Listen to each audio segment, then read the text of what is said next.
ការកំផ្លោកថាល្អមេតេនតែម្ដងស្រស់ថ្មីតែបេះមិញដោយតល់ដៃតែម្ដងដើម្បីយកមកស្លំជូរ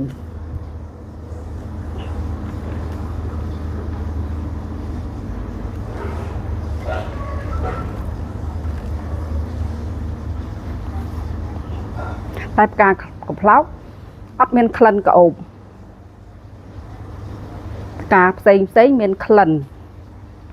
តែផ្កាកំផ្លោកអត់មានក្លិនទេចាំមើលថ្ងៃណាយកទៅធ្វើភ្លាតែអាចហូបបានដែរអត់ណោះភ្លាផ្កាកំផ្លោក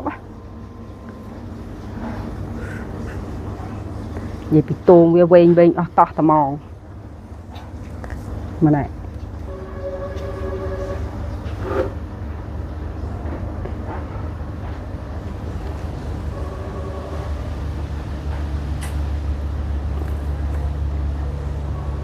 គូជាទីពាក់ចិត្តឃើញហើយគឺថាអត់ចង់បរិភោគបានណាតែយើងយកទៅស្លមកជូរមិនដឹងមិនទេអាកប៉ោកហ្នឹងយើងយកទៅស្លមកជូរវាចេញជាតិស្វាយពេលដែលយើងមើលកាមេរ៉ាដោយភ្នែកទទេចេះអត់សូវឃើញមានស្វាយប្រហែលទេតែនៅពេលដែលយើងយកទៅស្លយកទៅឆាអីគឺចេញពណ៌ស្វាយហើយបើយើងហូបឆៅវាធម្មតាមិនដឹងថាហេតុអីបានវាត្រូវទៅក្តៅទៅវាស្វិតទៅជាពណ៌ស្វាយ